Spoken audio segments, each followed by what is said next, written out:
وہ ایک تاریک دور تھا جب زمین پر ظلم و ستم اپنی انتہا کو چھو رہا تھا اور غرور و تکبر کی دیواریں آسمان سے باتیں کرتی تھیں۔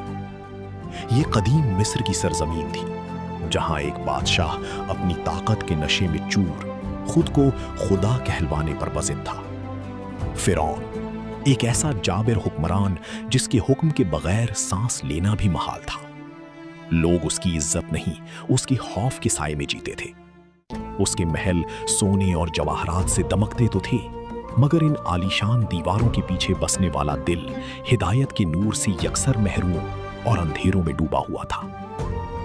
مگر اسی جبر و استبداد کے مرکز میں طاقت اور غرور کے سائے تلے ایک خاموش انقلاب پروان چڑھ رہا تھا۔ وہ ایک سادہ سی خادمہ تھی، ایک ایسی ہستی جسے زمین والے تو شاید نہ جانتے تھے، مگر آسمان کے فرشتے اسے نام سے پہچانتے تھے۔ وہ فرعون کی بیٹی کے بال سنوارتی، اس کی خدمت کرتی اور خاموشی سے اپنے فرائض انجام دیتی۔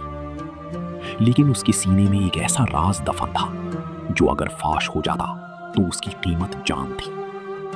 وہ فرعون کے تخت کو نہیں بلکہ عرش والے رب کو مانتی تھی۔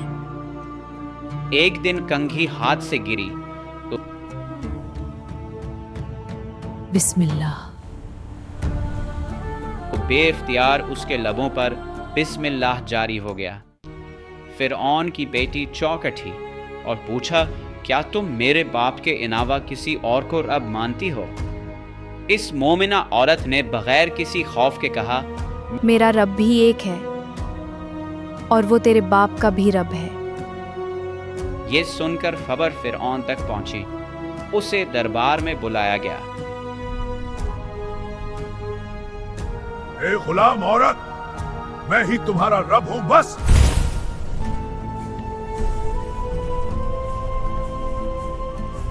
میرا رب وہی ہے اور وہ تمہارا رب بھی ہے۔ تمہیں میری ہی بات ماننی ہوگی ورنہ سنگین انجام کے لیے تیار ہو جاؤ۔ فرعون، میں تمہارے غضب سے نہیں ڈرتی، تم نے جو کرنا ہے کر لو، میرا صرف وہی مالک ہے اور میں اسی کی عبادت کروں گی۔ دھمکیاں دی گئی لیکن وہ اپنے ایمان پر پہاڑ کی طرح قائم رہی۔ تب فرعون نے ظلم کی انتہا کر دی اور کھولتے ہوئے تیل کا ایک کڑھا تیار کروایا۔ اے گستاخ عورت، اب بھی وقت ہے میری عبادت کرو، ورنہ میں تمہیں اور تمہارے بچوں کو اس کھولتے ہوئے تیل کے کڑاہے میں ڈال دوں گا۔ میرا ایمان مضبوط ہے، وہی میرا رب ہے۔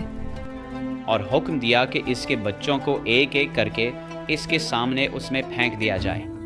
ماں کے سامنے اس کے ننھے بچے چیختے ہوئے شہید ہوتے گئے، مگر اس کا ایمان نہ ڈگمگایا، یہاں تک کہ جب اس کے دودھ پیتے بچے کی باری آئی تو ایک لمحے کے لیے ماں کا دل کانپ اٹھا، مگر اللہ نے معجزہ دکھایا اور وہ معصوم بچہ بول اٹھا۔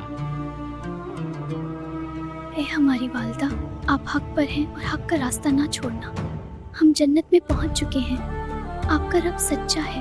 یہ سن کر ماں کے اندر ایمان کی آگ اور بھڑک اٹھی، اس نے اپنے بچے کو بھی اللہ کی راہ میں قربان کر دیا اور آخرکار خود بھی اس کھولتے کڑھے میں ڈال دی گئی، مگر اس کی یہ قربانی ضائع نہ گئی۔